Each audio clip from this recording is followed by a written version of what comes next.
नमस्कार, आप देख रहे हैं India TV news Bihar Jharkhand सच की तह तक।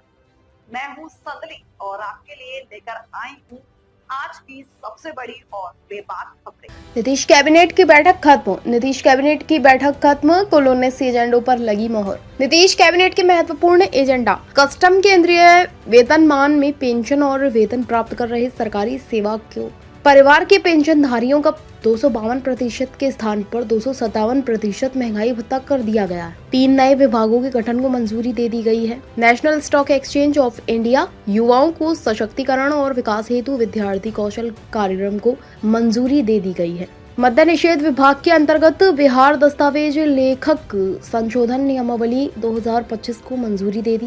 नीतीश कैबिनेट ने बड़ा फैसला लिया है। युवाओं के सर्वांगीण विकास के लिए नया विभाग का गठन किया। युवा रोजगार एवं कौशल विकास विभाग, बेहतर शिक्षा के लिए उच्च शिक्षा विभाग, विमानन की संभावनाओं को और विस्तृत करने तथा वायु यातायात को सुगम करने के उद्देश्य से सिविल विमानन विभाग का गठन किया गया है। सेंट्रल गवर्नमेंट का पीएसयू है जो अंतर्राष्ट्रीय और भारतीय निवेशकों के लिए इंफ्रास्ट्रक्चर निवेश फंड का प्रबंधन करती है। तो इनके माध्यम से राज्य के विभिन्न परियोजनाओं में सहायता प्रदान होगी और इसमें जो इनका कार्य क्षेत्र है कि क्या राजस्व मॉडल होगा, जैसे बिल्ड ऑपरेट ट्रांसफ़र इत्यादि ये सब, और किन किन क्षेत्रों में ये कार्य करेगी, जैसे रोड है, इंफ्रास्ट्रक्चर है, ये सब इत्यादि।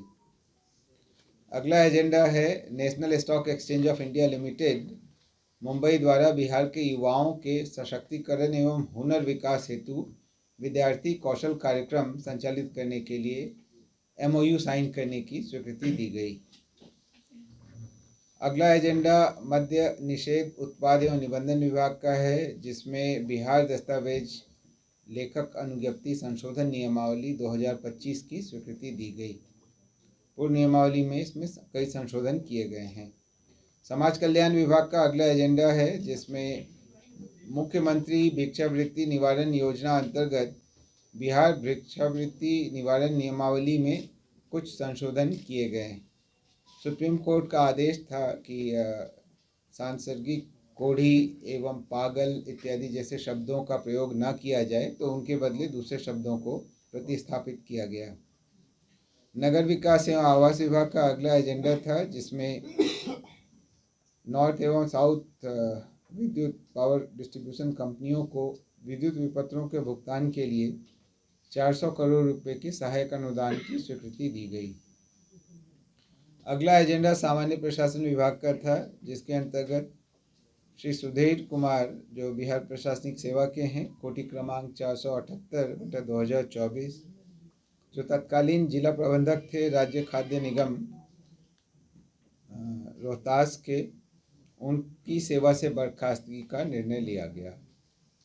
अगला एजेंडा है, आप लोगों ने कुछ दिनों पहले सुना होगा, सामान्य प्रशासन विभाग का ये अगला एजेंडा है। ऑपरेशन सिंदूर के दौरान शहीद बीएसएफ सब इंस्पेक्टर स्वर्गीय मोहम्मद इम्तियाज के आश्रित पुत्र श्री मोहम्मद इमदाद रजा की अनुकंपा के आधार पर नियुक्ति की गई थी। माननीय मुख्यमंत्री महोदय ने जब वहाँ विज़िट किया था तो उन्होंने परिवार से मिलते समय में इसकी घोषणा की थी। उसी नियुक्ति की घटनोत्तर स्वीकृति आज मंत्रिपरिषद द्वारा दी गई। अगला एजेंडा मंत्रिमंडल सचिवालय विभाग का है, जिसमें बिहार कार्यपालिका नियमावली में संशोधन करते हुए बिहार कार्यपालिका संशोधन नियमावली 2025 की स्वीकृति दी गई। 3 नए विभागों का गठन किया गया है। ये विभाग हैं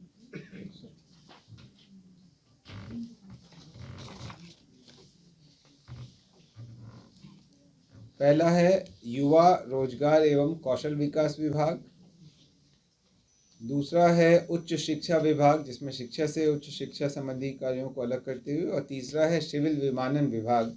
इन तीनों विभागों के अलग से गठन की स्वीकृति दी गई। अगला एजेंडा गृह विभाग का था। भारतीय नागरिक सुरक्षा संहिता के तहत बिहार इलेक्ट्रॉनिक आदेशिका जारी करना, तामील एवं निष्पादन नियमावली 2025 की स्वीकृति दी गई। यह ई सम्मन नियमावली है। 3 नए आपराधिक कानून के लागू होने के बाद डिजिटल माध्यम से सारी कार्रवाई हो रही है। ICJS के तहत 4 नियमावलियां बनानी आवश्यक थी। बिहार में अब चारों नियमावलियों की स्वीकृति मंत्रिपरिषद से प्राप्त हो गई है। एक हाईकोर्ट ने जारी किया है और 3 गृह विभाग द्वारा निर्गत किए गए हैं। पहला आज जिसमें आज 2 स्वीकृत हुए, पहला ये था और दूसरा था अगले एजेंडा पर, वो है ई साक्ष्य प्रबंधन नियमावली। इस पर भी मंत्रिपरिषद की स्वीकृति आज प्राप्त हुई। अगला एजेंडा विज्ञान प्रौद्योगिकी और तकनीकी शिक्षा विभाग का था, जिसमें Bihar remote sensing application centre के जियो स्पेशियल सर्विसेज के उपयोग हेतु नीति बनाई गई। इस नीति 2025 पर स्वीकृति दी गई। आपदा प्रबंधन विभाग का अगला एजेंडा था, जिसमें राज्य के गया एवं मुंगेर जिला को नागरिक सुरक्षा जिला घोषित करने एवं उसमें नागरिक सुरक्षा जिला इकाइयों के लिए कुल 14 पदों के सृजन की स्वीकृति दी गई। उद्योग विभाग का अगला एजेंडा था, उद्योग विभाग बिहार पटना के अधीन तकनीकी विकास निदेशालय का नाम परिवर्तित कर सूक्ष्म लघु एवं मध्यम उद्यम निदेशालय करने की स्वीकृति दी गई। और आखिरी एजेंडा था खान एवं भूतत्व विभाग का, जिसमें खान एवं भूतत्व निदेशालय को 2 निदेशालयों खान निदेशालय एवं अन्वेषण निदेशालय में पुनर्गठित किया गया।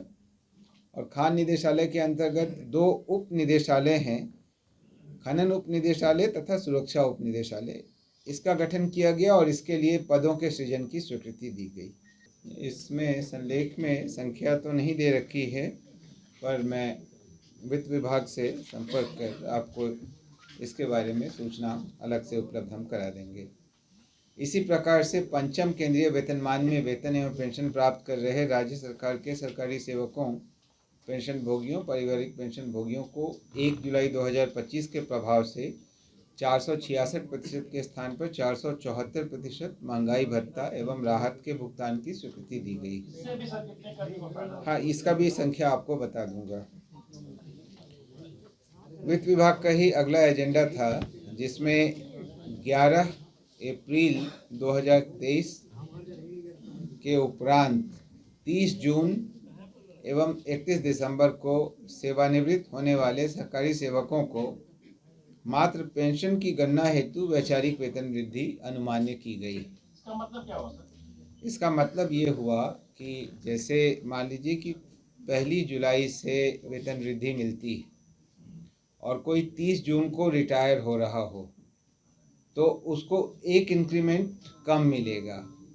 लेकिन कुछ मामलों में सुप्रीम कोर्ट में यह निर्णय हुआ कि चूँकि वेतन वृद्धि पूरे साल के काम के बदले दी जाती है और जो रिटायर हो रहा है उसने पूरे साल काम किया ही है, इसलिए वैचारिक तौर पर यह मानते हुए कि उसको वेतन वृद्धि मिल गई, उनका पेंशन इत्यादि का उस हिसाब से निर्धारण किया जाएगा। तो फायदा होगा सर? बिल्कुल, उनको फ़ायदा होगा, पेंशन में फ़ायदा होगा, वेतन में कोई फ़र्क नहीं पड़ेगा, लेकिन पेंशन में फ़ायदा होगा। अगला एजेंडा भी वित्त विभाग का था, जिसमें national investment and infrastructure fund limited के माध्यम से राज्य की विभिन्न परियोजनाओं में सहायता प्रदान करने हेतु एक MOU पर हस्ताक्षर करने की स्वीकृति दी गई।